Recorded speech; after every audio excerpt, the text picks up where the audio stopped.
Hi there, I'm going to talk about cat-cow. It's probably one of the most well-known yoga poses, and it's probably the most useful yoga pose. It's all about your spine and getting mobility into your spine. And it can be done either seated, on all fours, or standing. And I'm going to give you all three versions of that today. Now, one of the things about cat-cow is it's great if you've been in one position for a long time. You might have been sitting in one position, you might have been standing at the queue in the supermarkets to get in, or even it's a great one to help you settle before you go to sleep or first thing in the morning. So we're going to start off by doing it in a chair. So this is a really good one to do if you've been using the phone a lot, or you're on the computer, or you've been driving a lot. Now I'll go side on so you can see. The most important part of cat-cow is it's all about moving your spine from top to bottom and tying that in with your breath. So I will show you one side on. Now what we want to do is we want to start all movement from the bottom of our spine. So we're in a neutral position just now. So what I'm going to do is I'm going to breathe in, which is the cow part, and I'm going to start to tip that bit of my spine forward. It's rounding. I'm taking my shoulders through and my head is up last. So you're just lifting your chin very slightly and you're getting a small back bend. And then breathing out, I'm going to take my hips forward, bend through my spine, curve round, shoulders, and then heads down last. Breathing in, coming forward.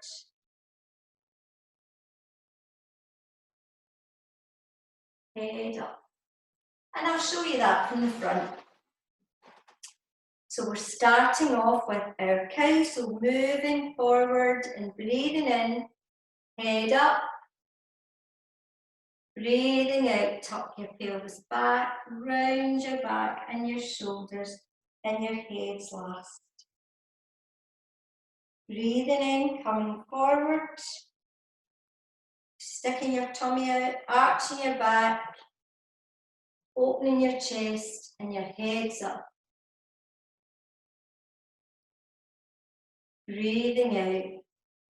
And the important thing about this is to do it really, really slowly.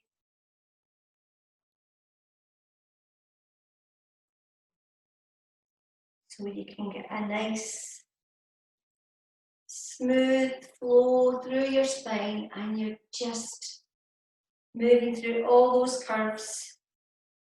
Sometimes if you keep your eyes closed, just take your awareness to your spine and just feel that movement all the way up. And in your next out breath, just stay down there. You can put your hands on your thighs.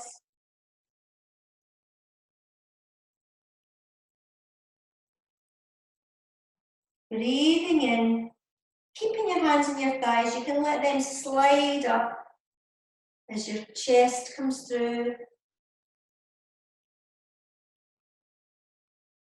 And then slide down as you're breathing out and moving into cat. Slide them up. You're breathing in and just stay there with your chest open, your chin slightly up.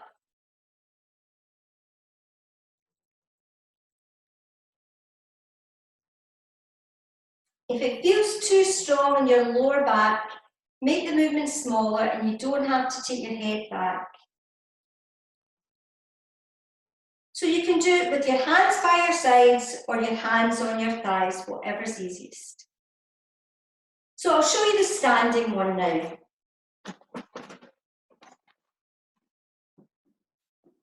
This is another great kettle or microwave one. Check the position of your feet, spreading your toes, feet are parallel. Now this one's really good because you can imagine hugging a tree.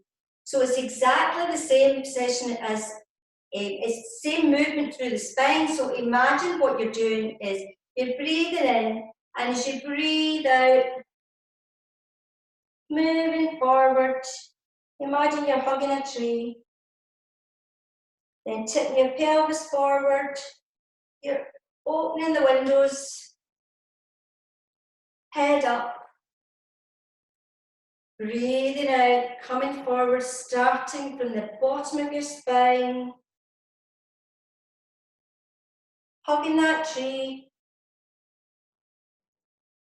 and spread your fingers, open the windows, movement right up the spine, heads last. Hug the tree, breathing out, and again, just nice and slowly.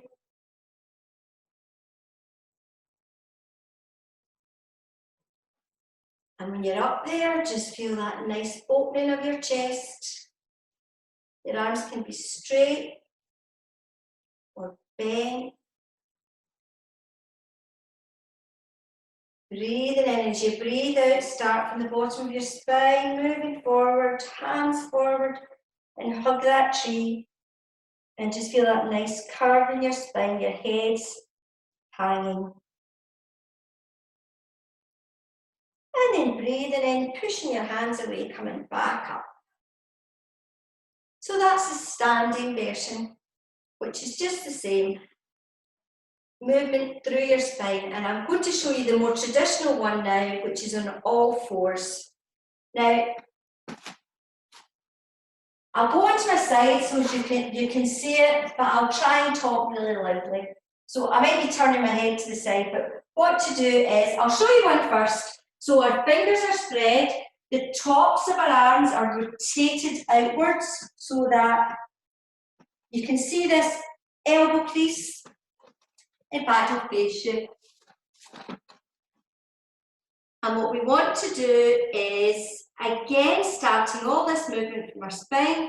So breathing in there, and then as we breathe out, tuck it in, push through our hands, and our head comes down last.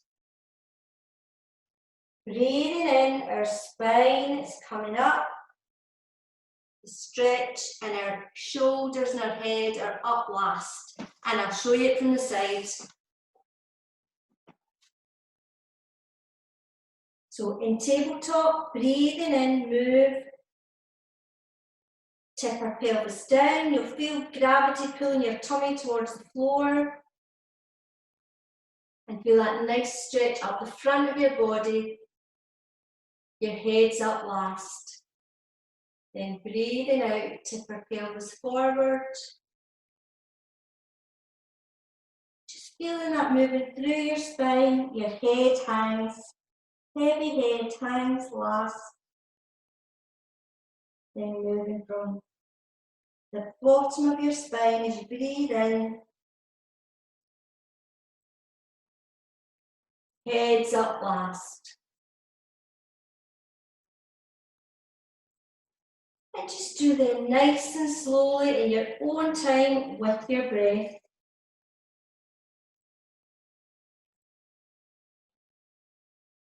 Your toes can be tucked under or flat, whatever feels good.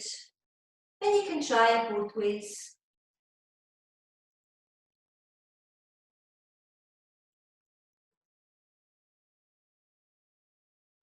And you can pad your wrists or do it on your fists if you feel that that's challenging your wrists. You can put a towel or anything underneath your wrists, the palms of your hands, to give you more support.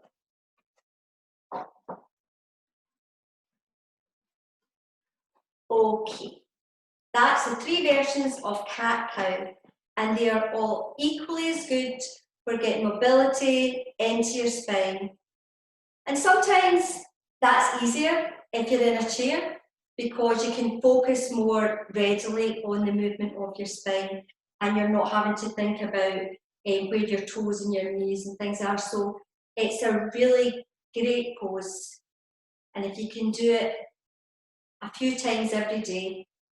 That really helps with your mobility. And we talked a lot in balance about ankle and hip mobility, and it's especially really good for getting your hips mobile, which is especially important if you are sitting for a long time. Okay, thank you.